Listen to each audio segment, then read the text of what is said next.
Hello friends, टेकिसा जी YouTube channel पे आपका स्वागत है।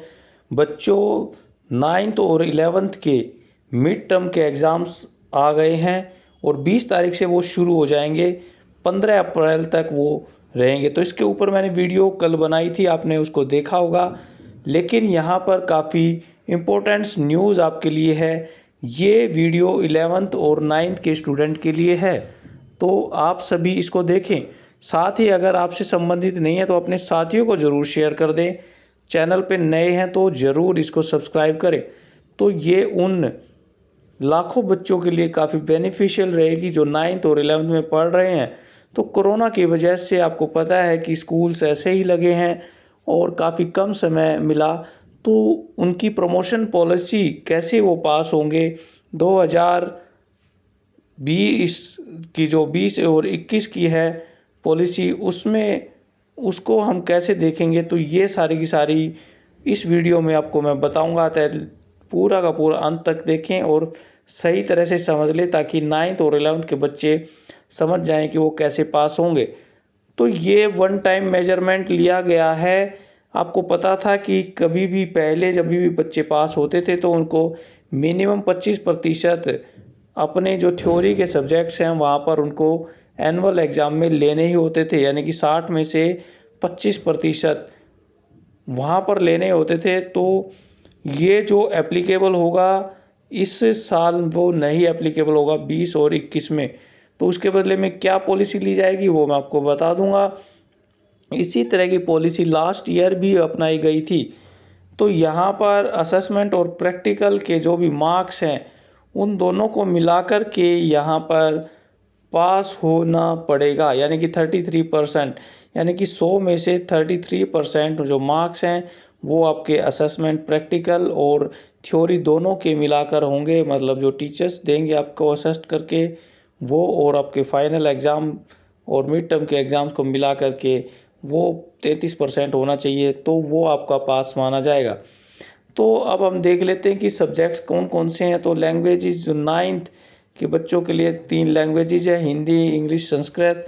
मैथ, साइंस, सोशल साइंस, ये आपके मेन सब्जेक्ट हैं। तो यहाँ पर थ्योरी के 20 मार्क्स मिड टर्म में लिया जाएगा। चैप्टर जो पेपर है जिसमें कि 80 मार्क्स का एग्ज़ाम कन्वर्ट होगा और उसको 20 में कन्वर्ट कर दिया जाएगा। इसके अलावा जो एनुअल एग्ज़ाम है वो 60 मार्क्स का होगा और उसको 80 जो भी है 80 में से 60 में कन्वर्ट करना होगा। और इंटरनल 20 मार्क्स का होगा। Periodic test 5, multiple assessment 5, portfolio 5, तो सब्जेक्ट एनरिचमेंट भी 5 के, ये टोटल 20 मार्क्स का यहाँ पर हो जाएगा। तो टोटल 100 मार्क्स में से 80 की थ्योरी और 20 का आपका इंटरनल असेसमेंट होगा।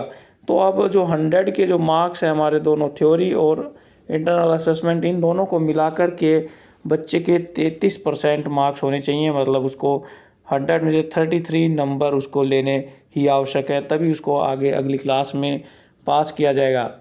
लेकिन इससे और भी अधिक बातें हैं, वो भी मैं आपको बताऊंगा कि और किस तरह से बच्चे पास हो सकते हैं, कैसे ग्रेस मार्क्स उसको मिल सकते हैं। अब हम देखेंगे कि ये जो दूसरे जो कोर्सेज हैं उनमें भी आप देख सकते हैं कि किस तरह से उनको पास होने के लिए 33% लेना होगा। तो अब थर्ड नंबर में देखते हैं कि अगर कोई बच्चा 33% किसी एक लैंग्वेज में नहीं ले पाया है तो कोई बात नहीं, उनको दूसरी लैंग्वेजेस में वहाँ पर प्रतिपूर्ति कर दी जाएगी। अगर उनके भी पूरे मार्क्स आए हुए हैं तो वहाँ पर उनको पास का मान लिया जाएगा। लेकिन 10th में उसको तभी सब्जेक्ट मिलेंगे जबकि उसने 9th में उस सब्जेक्ट को पास कर लिया है। तो यहाँ पर language 3 must be qualified before appearing in class 10th। कुछ स्किल कोर्सेज हैं वहाँ पर भी note replace any elective subject, maths, natural science, social science आदि से उसको इलेक्टिव से हम चेंज नहीं कर सकते। तो यहाँ पर कुछ ग्रेस मार्क्स भी मिलेगी। तो 15 मार्क्स की मैक्सिमम ग्रेस मार्क्स आपको मिल सकती है। तो यहाँ पर 33% तक पहुँचने के लिए एक या कई सब्जेक्ट्स में भी मिल जाएगी, लेकिन वो 15 नंबर ही उसको मिल पाएंगे। तो उसको डिवाइड भी किया जा सकता है 15 नंबर को पास करने के लिए, या एक सब्जेक्ट में भी उसको लिया जा सकता है। तो यहाँ पे जो हमारा स्टूडेंट है जो 33% से कम का है तो उसको अगली बार उसको कंपार्टमेंट के अंदर दोबारा से देना पड़ेगा। 1 महीने के अंदर कंपार्टमेंट की परीक्षा में उसको भाग लेना ही पड़ेगा। तो ये ऐसी नौबत ना आए तो आपको अभी से पढ़ाई कर लेनी है और कम से कम इतने मार्क्स तो लाएं कि आप उनमें मिला के दोनों में पास हो जाएं। कमेंट बॉक्स में ज़रूर अपने कमेंट्स लिखते रहें कि आप कौन सी क्लास की पॉलिसी से प्रभावित हो और क्या इसमें कोई सजेशन आप दे सकते हो। तो यहाँ पर आपको कंपार्टमेंट का भी रिजल्ट बाद में डिक्लेयर किया जाएगा। अब ग्रेस मार्क्स जो कंपार्टमेंट के जो बच्चे हैं वहाँ पे ग्रेस मार्क्स नहीं होगा, लेकिन दोनों के मिलाकर के ही पास उसको किया जाएगा, असेसमेंट और प्रैक्टिकल दोनों को मिलाकर के। तो काफ़ी अच्छा यहाँ पर गवर्नमेंट की तरफ से कर दिया गया है ताकि बच्चे कोई हताश ना हो, निराश ना हो और आगे वो अपनी पढ़ाई को जारी रखें। तो ये प्रमोशन पॉलिसी 11th क्लास के लिए भी ऐसी ही पॉलिसी है। यहाँ पर भी उनको 25% मार्क्स लेने पड़ेंगे, नहीं लेने पड़ेंगे, जो कि पिछली बार भी बदल दिए गए थे। तो उनको केवल दोनों को मिलाकर के ही पास होना है 33% मार्क्स लेने के लिए। तो यहाँ पर आपको कैलकुलेट उसी तरह से करना होगा अगली क्लास में भेजने के लिए। मिड टर्म के और एनुअल एग्ज़ाम के जो भी मार्क्स हैं उनको यहाँ पर प्रोजेक्ट प्रैक्टिकल आदि के ASL के साथ मिक्स करके उनको पास किया जाएगा।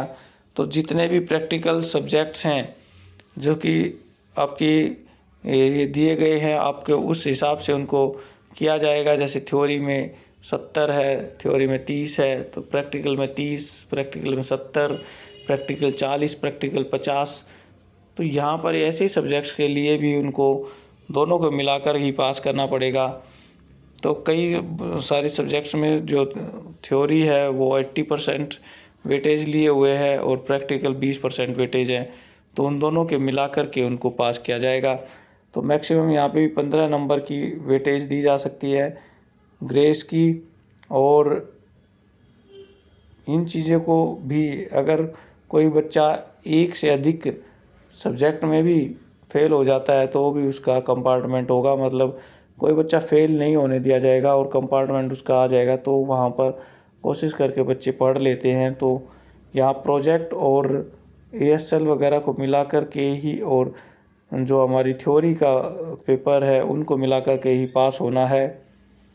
तो यहाँ पर ये सारी की सारी डिटेल्स हैं। इसके अलावा अगर बच्चे मिड टर्म में अवेलेबल नहीं हो पाए थे, मेडिकल, स्पोर्ट्स, लेट एडमिशन आदि के कारण वो रुके हुए थे, तो या उनकी अटेंडेंस कम हो गई थी या वो मिड टर्म का एग्ज़ाम नहीं दे पाए या कोई भी मेडिकल कंडीशन में, तो उनको मेडिकल सर्टिफिकेट देना पड़ेगा और वहाँ पर उस कंडीशन में मिड टर्म के जो एग्ज़ाम है उसको इग्नोर कर दिया जाएगा और बाद में जो एनुअल एग्ज़ाम है उसके भी ऑफर के उनका जो एवोल्यूशन है वो किया जाएगा।